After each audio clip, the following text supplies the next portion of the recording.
Perfect. Thanks, Clement. Thanks, Paul. Um, Rex started off with, I moved to San Francisco about, 18 months ago. And this was my first startup, my first meetup that I attended. I knew nobody. I'm glad that I know a few faces, but I met Ryan, which is my ex-boss, and we talked Opendoor, we talked mortgages, and it was a fantastic start to my role there. So everybody here, I'm so happy to make the connection, and I'm happy to come back, Rex, and pay dues, because he's told me that a few times that I owe this not just to the community, but also to basically get the word out for what Opendoor does and what we are trying to do next. So I'm not going to dwell too much into Opendoor, but I want to give you a little bit of a background. Sure thing. Better. What's the problem we're trying to solve? Opendoor, we're all, I think, blend and unison. Everybody's trying to solve the problem. We all have different flavors to it. The big problem is that we have 1.5 trillion of real estate being bought and sold through a broker system. So people have talked about, how long it takes from, finding a realtor, listing your home, cleaning it up, the showings, take your pets out, take your dogs out, take your kids out, let people, buy a home. When someone puts in an offer, you don't know whether it's going to go through, whether their mortgage is going to come through.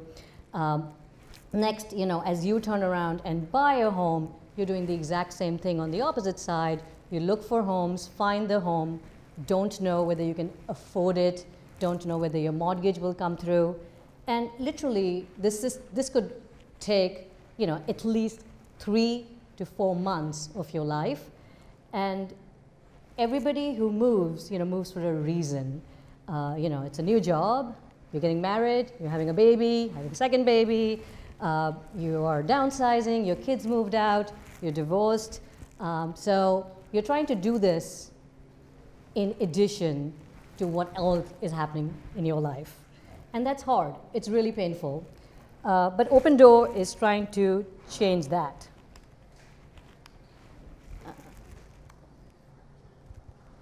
And the way we're doing that is the mission for Opendoor really is to empower everyone with the freedom to move.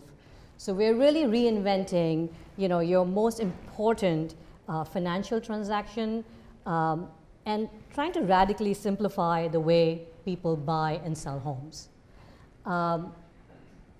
And that's been phenomenal. It's been extremely, extremely exciting to hear customers love the new process, the simplified process. It's been empowering to hear about what else we can solve in this process.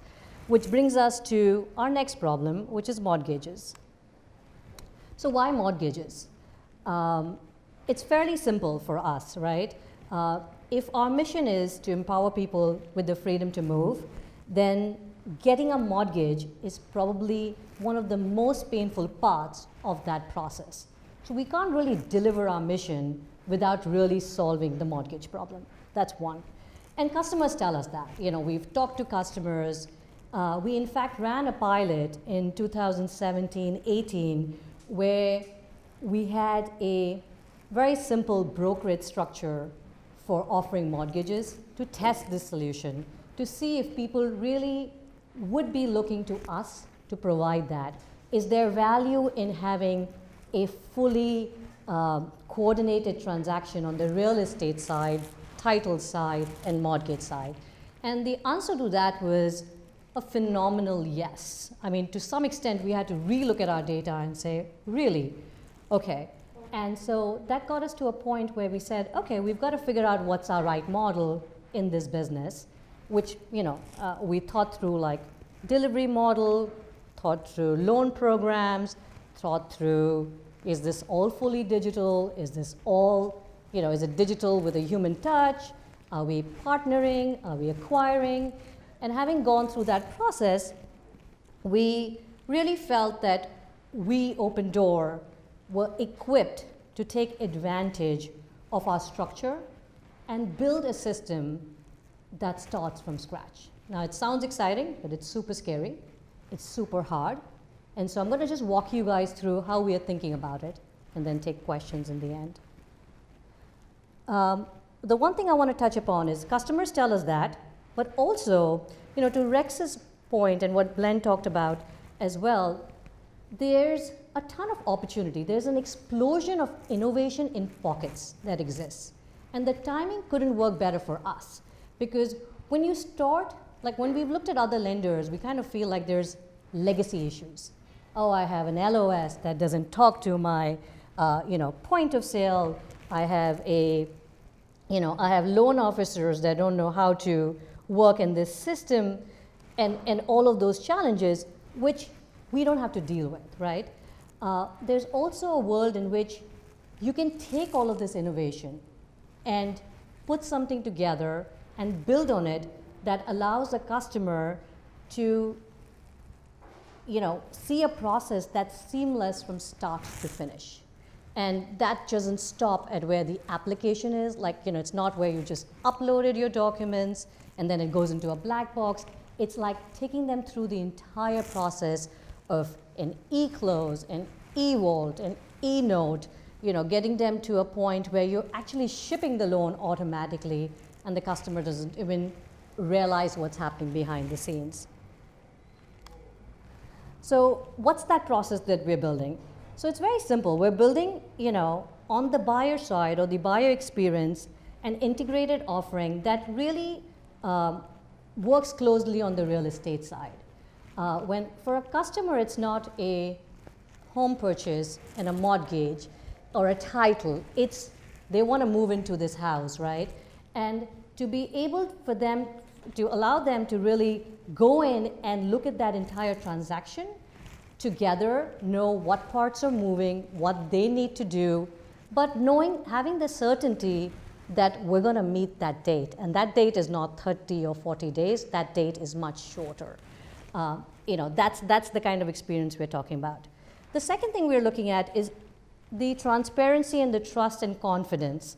Opendoor takes real pride in the simplicity of our offers, the transparency of our price, our pricing model. There is no gotcha.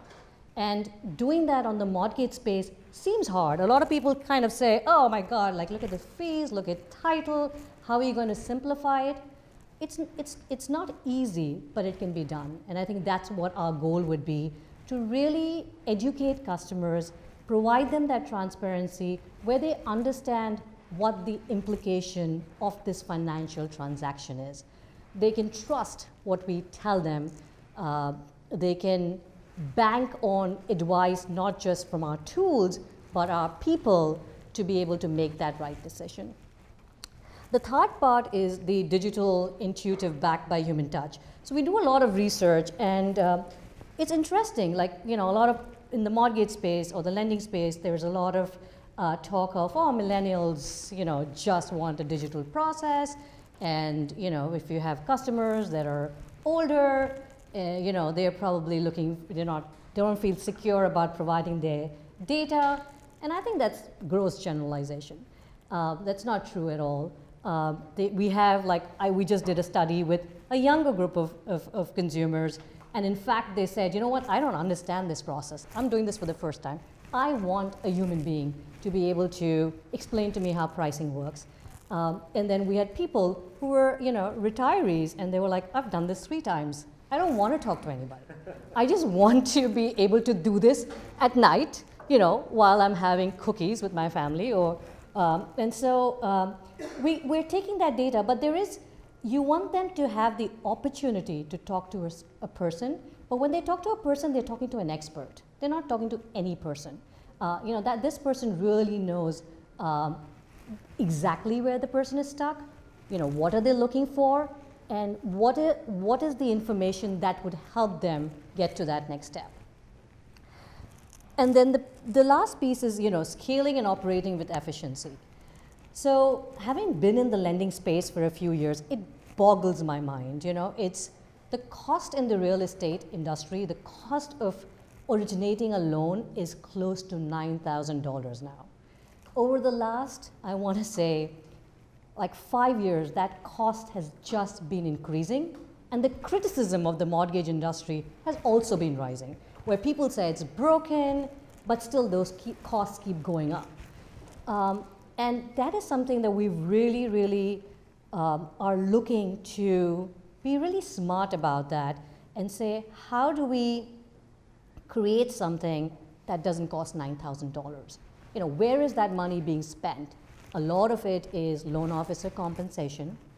Some of the loan officers really earn up to 100 to 150 basis points on a transaction, and that's, may work in another model, just doesn't work in ours. And so we're really looking not just at people costs, but we're also looking at technology costs and say, how do we make sure that what we are building can scale with efficiency?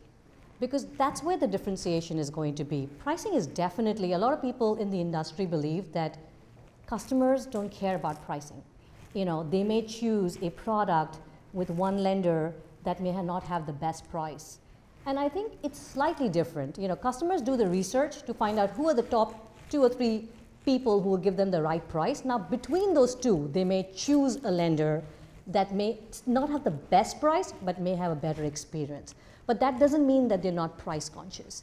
In a market like today, keeping an eye on that is going to be extremely important. So that's something we're trying to do. What are our success drivers? Like I said, we have some structural advantages. When I say that is, who are we selling these mortgages to?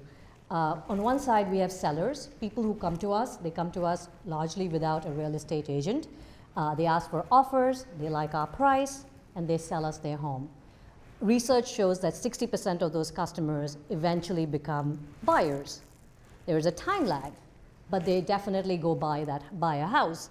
And so mortgages, tapping them there, maybe pre-qualifying them, pre-approving them right there, make sure that when they're ready to move with that part of that transaction, we're there with the mortgage for them.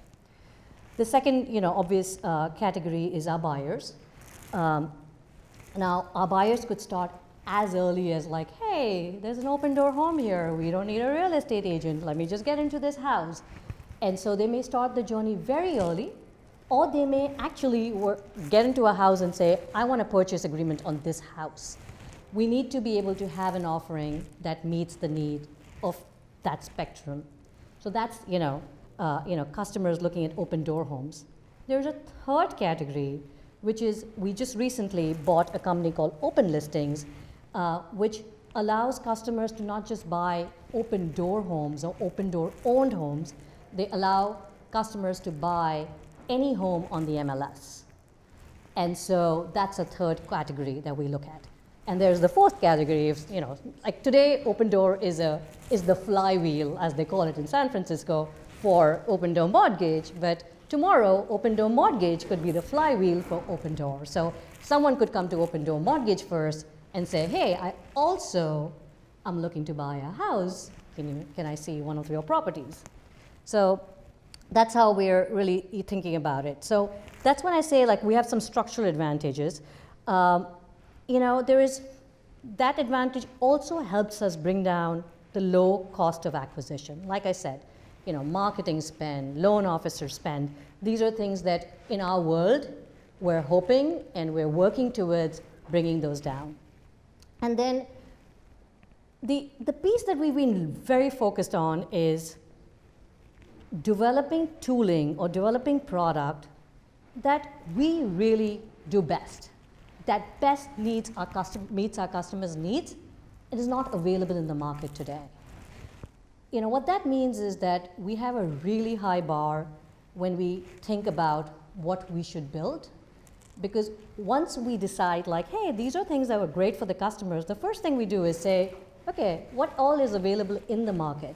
There is there is so much innovation in the industry.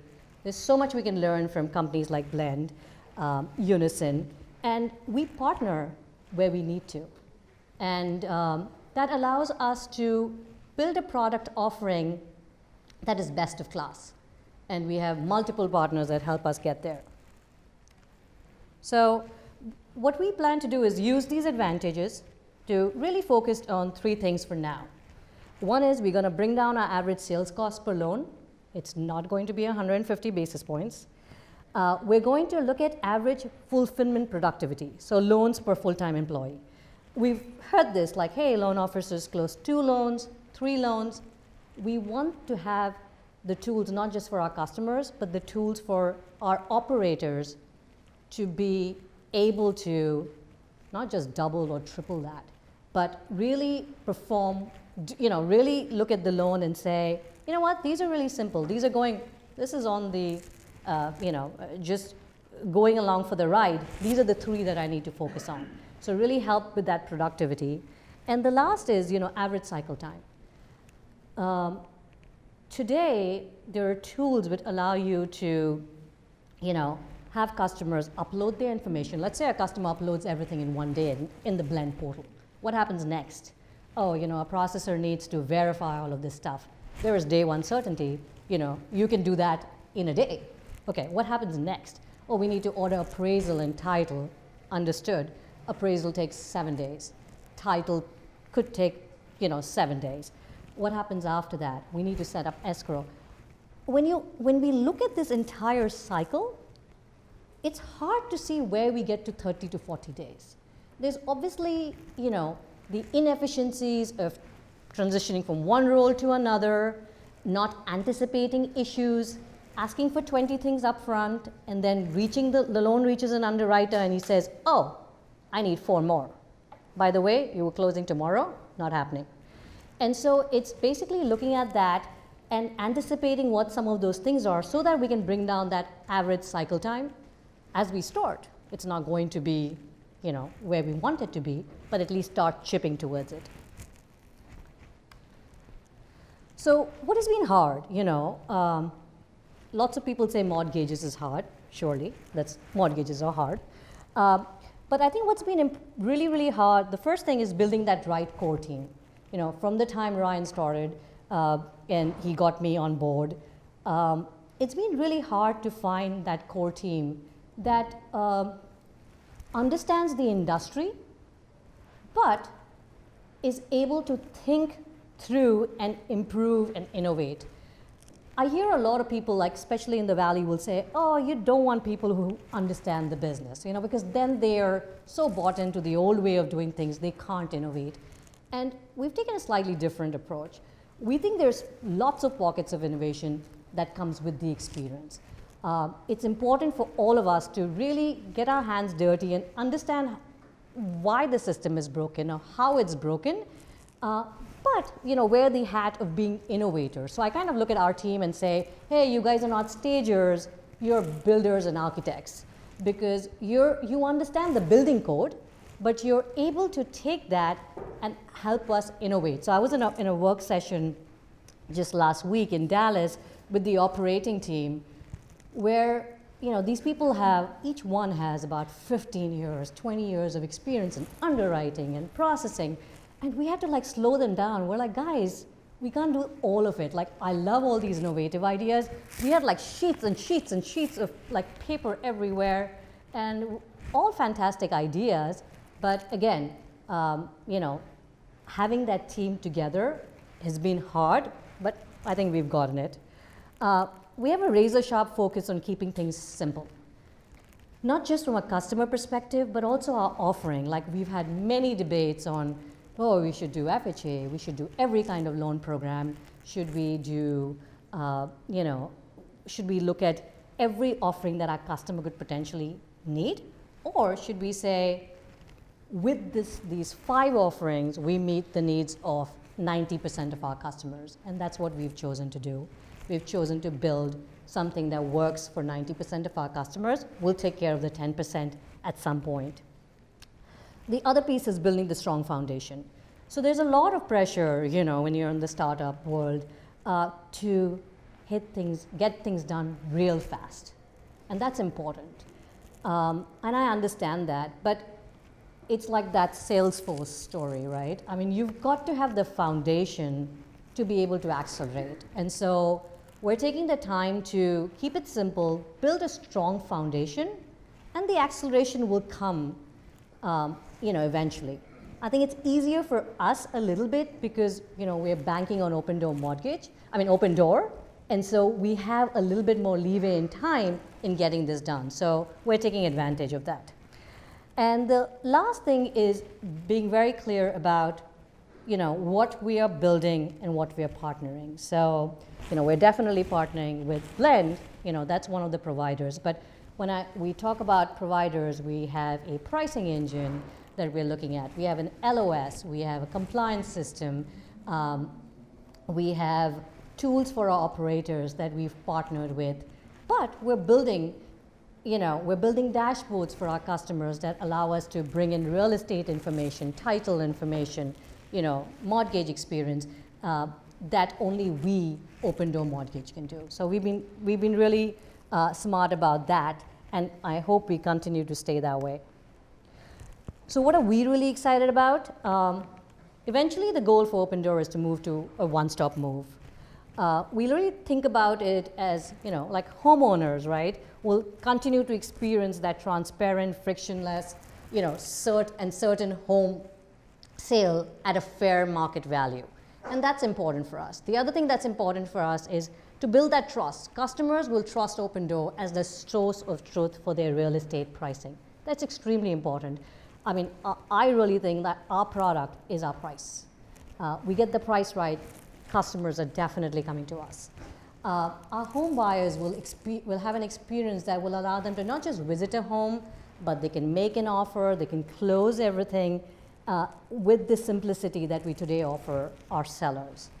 And that our customers will really have an integrated suite of services, mortgages, title, escrow. We're already in these businesses, but others as well, to make that a really coordinated transaction. So with that, we can continue to reinvent and reshape, and same purpose, empowering millions and millions of people with the freedom to move.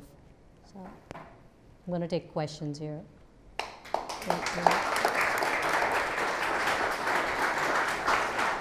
And actually, I'm going to bring Paul. Let's bring Paul and Clement back too, because I know you cut their questions off. Sure. That was not fair. I'll get teed up for some of the answers. I have quick questions. Tell me. How are you financing your mortgages? So we have relationship with investors. We will table fund them and then eventually turn them around and sell them to an investor. Long term would be, to build a reseller arrangement with Fannie and Freddie for our GSEs. Where do real estate agents come into play in your model?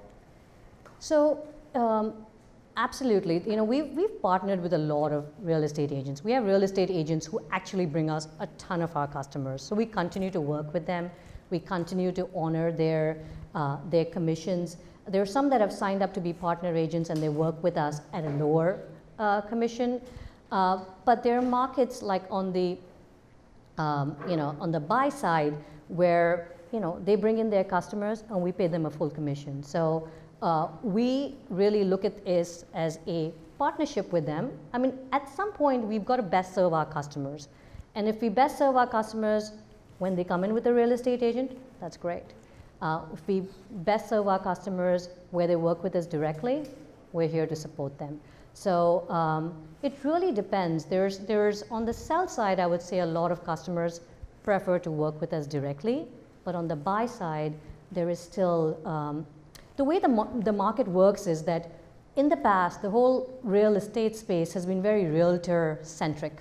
Realtors saying, go to this lender, go to this title, or you want renovations, here's what you do. But that model is shifting. We're shifting to a customer-centric model. And even though this sounds simple, but on an organization side, that's really complicated. Because now this organization that the customer is expecting to work with needs to take care of all of these needs. So we're really trying to build a model that focuses on the customer, giving them the tools, but again, if a realtor better serves them, then they should absolutely work with a realtor. Awesome. Thanks so much. And can we get another round of applause?